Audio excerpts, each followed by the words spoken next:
বন্দেই পুরুষোত্তম বন্দেই পুরুষোত্তম পরম প্রেমমা দয়াল শ্রী ঠাকুর অনুকূলচন্দ্র রাতুল চরণে আমার কোটি কোটি প্রণাম জানাই। আর যারা শুনছেন বা শুনবেন সকল ইষ্টপ্রাণ দাদা মায়েদের আনন্দিত জয় গুরু, অনেক অনেক ধন্যবাদ।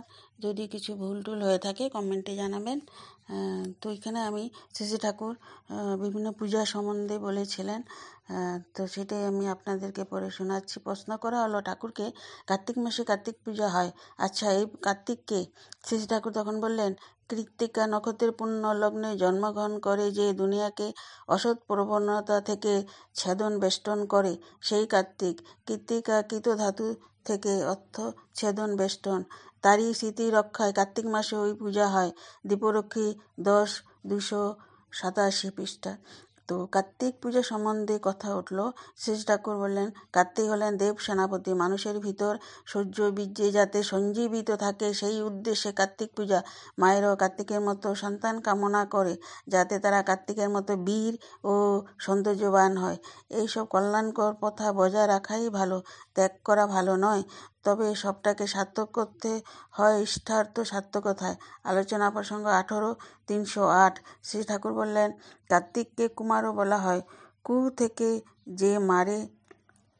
কুকে যে মারে বা বিনাশ করে সেই কুমার। মানে কুসংস্কার, কুবৃত্তি, অনাচার, বেবিচার, এক কথায় জগতের সত্তা বিধ্বংসী যা সব কিছু। তো আরেক জায়গায় ঠাকুর বলেছিলেন দুর্গা পূজা সম্বন্ধে। শ্রী ঠাকুরকে যখন প্রশ্ন করা হলো তখন শ্রী ঠাকুর বললেন, নিজের মার প্রতি অচ্যুত আনতি আমার জীবনে দুর্ভেদ্য দুর্গ, আর সেই আনতি নিয়ে যখন তার চরণে নিবেদিত হই সক্রিয় সম্বন্ধী নিয়ে, তখনই মা আমার দুর্গত নাশিনী দুর্গা।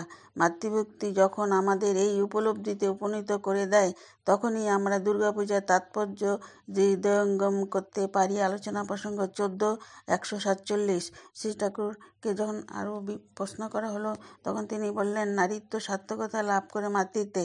আর এই মাতৃত্বের ভাব শুধু নিজের সন্তানের নিবদ্ধ থাকে না, পরের ছেলেকেও নিজের ছেলের মতো সেবা যত্ন করার প্রবৃত্তি হয়। এর ভিতর দিয়ে একটা আনন্দের শিহরণ অনুভব করে। আমার এমনতর মনে হয় মা দুর্গাকে হর কামিনী বলে।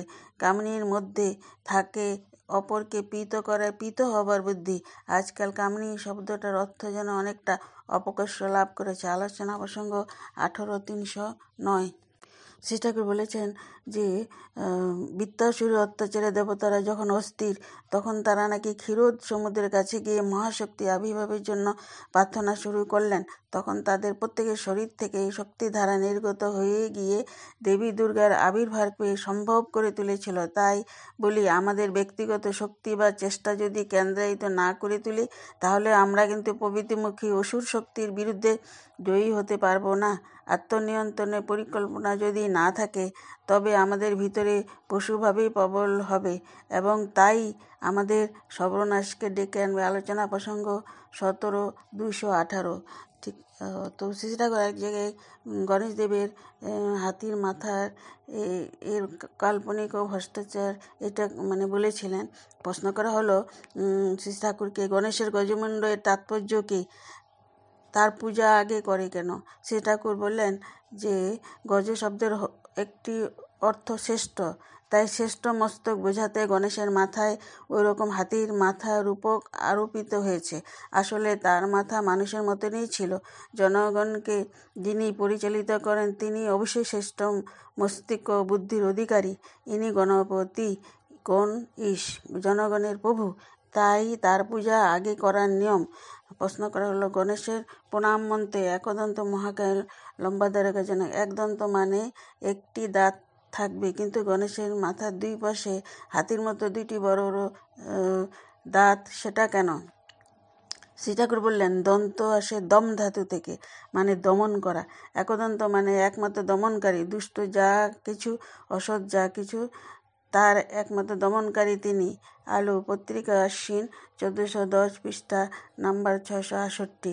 হরিপদদা তখন প্রশ্ন করলেন, গণেশের হাতির মুখ কেন বুঝতে পারি না? শ্রী ঠাকুর বললেন, হাতি আর এক নাম করি, করির মধ্যে করা আছে। তিনি হাতে মুখে সব রকম করে গণ ঈশ হয়ে উঠেছেন। তার 4টি হাত অর্থাৎ 4 দিকে নজর, আর মুখখানা হাতির মতন, মানে বিরাট মস্তিষ্কের অধিকারী তিনি। দীপরক্ষী 10:30। তো হেমচন্দ্রদা প্রশ্ন করলেন, গণেশের গজমুণ্ড দেখতে পাই, এর তাৎপর্য কী? শ্রী ঠাকুর বললেন, গজমুণ্ড মানে গজের মতো মুণ্ড, বিগ ব্রেন, বিরাট মস্তিষ্ক। গণপতি মানে জনগণের পালক, বিগ ব্রেন না হলে তো তিনি গণপতি হতে পারতেন না। হেমচন্দ্রদা বললেন, গণেশের ধ্যানে আছে, একদন্ত মহাকায়াং। একদন্ত বলা হয় কেন? এক মানে, শ্রী ঠাকুর বললেন, এক মানে কি? দেখা লাগে।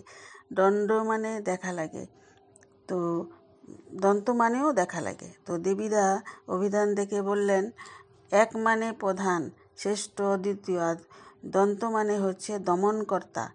তো শ্রী ঠাকুর বললেন, ওই তাহলে একদন্ত মানে একমাত্র দমনকর্তা। আবার গণেশের 2 হাত না 4 হাত, মানে 4 দিকে চলেন তিনি।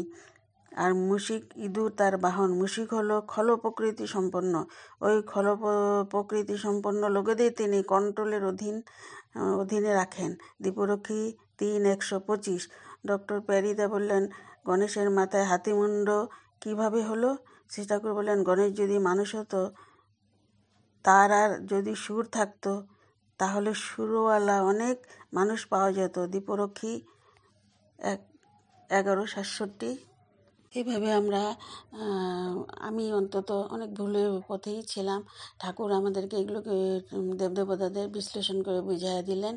জয়গুরু, সবাই ভালো থাকেন, মঙ্গলে থাকেন, এই দয়ালের কাছে আমি প্রার্থনা করি।